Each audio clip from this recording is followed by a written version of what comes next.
Nes, akhir-akhir ini aku merasa aneh. Seolah-olah aku menjalani hidup, tapi sekaligus seperti sedang menonton hidupku sendiri. Siapa sebenarnya yang mengalami semua ini?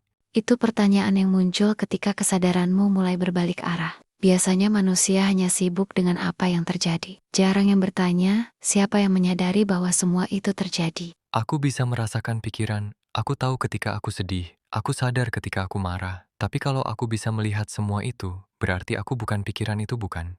Benar, pikiran adalah sesuatu yang muncul. Emosi adalah sesuatu yang bergerak. Tubuh adalah sesuatu yang berubah. Tapi ada sesuatu di dalam dirimu yang tidak berubah ketika semua itu berubah. Pengamat? Ya, kesadaran yang menyaksikan. Tapi siapa pengamat itu? Apakah itu aku?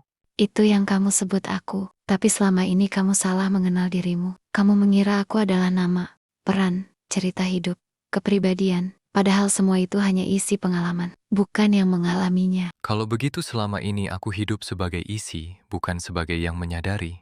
Sebagian besar manusia begitu, mereka tenggelam dalam pikiran, terbawa emosi, terikat cerita tentang diri, dan lupa ada ruang yang diam di belakang semua itu. Aku pernah merasakan ruang itu, kadang saat hening, saat aku hanya diam tanpa berpikir, rasanya luas dan tenang.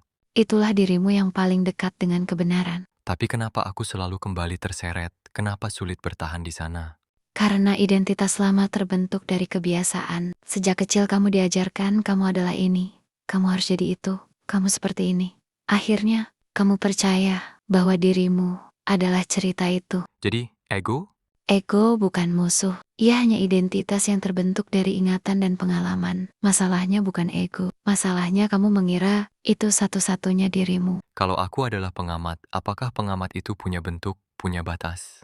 Coba perhatikan kesadaran yang menyadari pikiranmu. Apakah punya bentuk? Tidak, Apakah ia punya usia? tidak, Apakah ia berubah ketika isi pikiran berubah? tidak. Itulah sifatnya, tidak berbentuk, tidak terbatas, tidak berubah.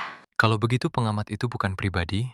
Pengamat adalah kesadaran itu sendiri. Pribadi hanyalah ekspresi sementara di dalamnya. Berarti yang selama ini aku sebut aku hanyalah gelombang di dalam kesadaran? Tepat sekali. Kalau begitu apakah semua orang punya pengamat yang berbeda? Yang berbeda adalah isi pengalaman. Yang sama adalah kesadarannya. Maksudnya, Bayangkan banyak jendela. Pemandangan di setiap jendela berbeda, tapi cahaya yang menerangi semuanya satu. jadi kesadaran itu universal?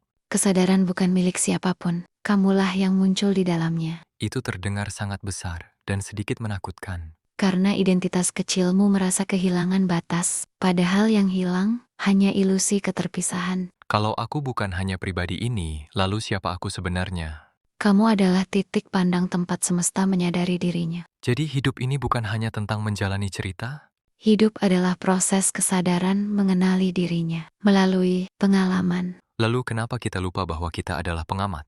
Karena pengalaman begitu menarik, dunia begitu padat, pikiran begitu bising, kesadaran tenggelam dalam isi dan lupa ruangnya. Bagaimana cara kembali?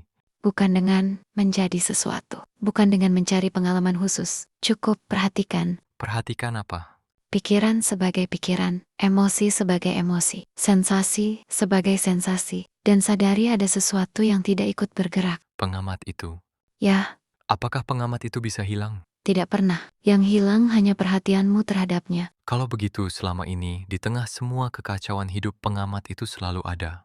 Selalu, dalam setiap sedih, setiap takut, setiap bingung, ada sesuatu yang dia menyaksikan. Aku mulai mengerti, aku bukan pikiranku, aku bukan emosiku, aku adalah yang menyadari semuanya. Benar. Dan ketika kamu benar-benar menyadari itu, hidup tidak lagi terasa seperti sesuatu yang menimpamu. Tapi seperti sesuatu yang terjadi di dalam kesadaran? Tepat. Nes, kalau pengamat itu selalu diam, mengapa kehadirannya terasa begitu hidup? Karena diamnya bukan kosong, diam itu penuh. Penuh kesadaran, penuh keberadaan. Apakah itu yang disebut kehadiran? Ya, presence. Kesadaran yang sadar akan dirinya sendiri. Dan ketika aku berada di sana, aku merasa lebih tenang, lebih luas, seolah masalah masih ada, tapi tidak menekan.